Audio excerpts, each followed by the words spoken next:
Hello guys, কি অবস্থা সবার? তোমরা আজকে একটা দারুণ জিনিস দেখাবো। বাড়ি থেকে পাকুয়া যাবা, পাকুয়া থেকে বাড়ি আসা, তোমাদেরকে সবই জিনিস দেখাবো, কিন্তু আমার ব্লগটা দেখতে থাকো, বুঝতে পারো। তো হ্যালো গাইস বন্ধুরা, চলো আজকে লাইভ জার্নি ব্লগটা শুরু করা হোক। বাড়ি থেকে মালদা, মালদা থেকে পাকুয়া, পাকুয়া থেকে মালদা, মালদা থেকে বাড়ি। চলো আজকে লাইভ জার্নিটা শুরু করা হোক। তো গাইস আমার ব্লগ নাম্বার 36। তো হ্যালো গাইস, আমি কিন্তু সকাল সকাল মালদা যাওয়ার জন্য স্নান করে বাড়ি থেকে জামা প্যান্ট পিনে বেরিয়ে গেলাম।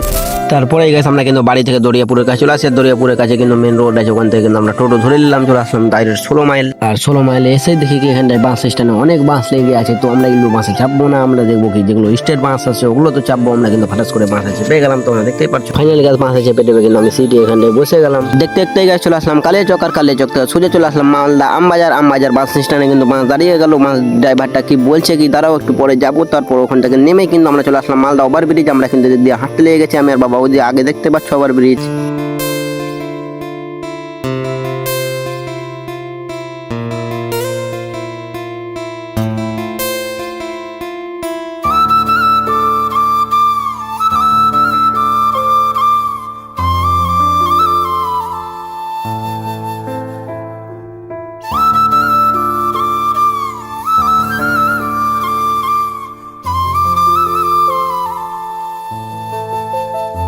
ওখান থেকে নেমে গেছে আমরা কিন্তু আরেকটু এদিকে হাঁটতে হাঁটতে এসে কিন্তু আবার আমরা বাসে চেপে গেলাম। আর এখানটায় আমি বাসে কাজু নিয়েছিলাম, কাজু কিন্তু খেতে খেতে চলে আসলাম এটা বাসে। আর এটা বাস ধরেই আমরা চলে যাবো পাকুয়া। আর গাছ পাকুয়ার দিকে যাচ্ছিলাম, আর এখানটা কিন্তু মোহন ব্যক্তিগুলোকে দেখতে পেলাম। মোহন ব্যক্তিগুলোর কিছু ভিডিও বানিয়ে নিলাম। আমি ভাবছি ওরা তো অনেক মোহন ব্যক্তি, তার জন্য ওদের একটু ভিডিও বানিয়ে নিলাম তোমাকে দেখাবার জন্য।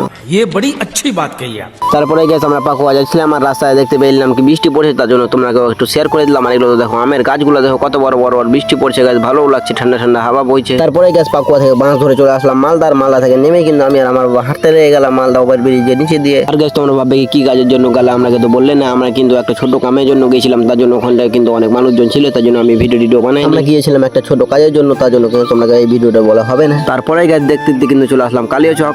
তারপরে গেছে আমরা ফাইনালি চলে আসি 16 মাইল। আর 16 মাইল থেকে কিন্তু আমরা টোটো ধরে চলে যাবো বাড়ি। তারপরে গেছে আমি চলে আসলাম বাড়ি, আর বাড়ি থেকে জামা প্যান্ট খুলে কিন্তু চলে আসলাম বাগানের দিকে। বাগানের দিকে এসে গেছে এখানটা কিন্তু সবাইকে দেখতে পেলে। আর টুটুকু কিন্তু এরকম কাছে ঝুলিয়ে দিই, মেলাতে যেগুলো ঝুলাই ওগুলো এরকম কিন্তু করে ঝুলে দিই। আর রাজদীপ কিন্তু অনেকক্ষণ ঝুলিয়ে গেছিল, 6 মিনিট, আর টুটুকু ক মিনিট ঝুলতে পারছে দেখি। পরে গেছে বিকালবেলা কিন্তু আমরা খেয়ে দিয়ে চলে আসলাম 16 মাইল টোটো নিয়ে। আর টোটো নিয়ে এসে গেছে আমরা কিন্তু ফেঁসে গিয়েছি। এখানটা কিন্তু চাক্কাটা পাংচার হয়ে গেছে, তার জন্য কিন্তু এখানটায় চাক্কাটা খুলে আবার লিক সারিয়ে আবার এখানটায় ভিড়াচ্ছি। তারপরে গেছে আমরা কিন্তু ওখান থেকে চলে আসলাম লিক টিক সারিয়ে চলে আসলাম পাগলা ব্রিজ। আর আজকের ব্লগটা এখান থেকে যাচ্ছে, দেখা হচ্ছে কালকের ব্লগের। টাটা।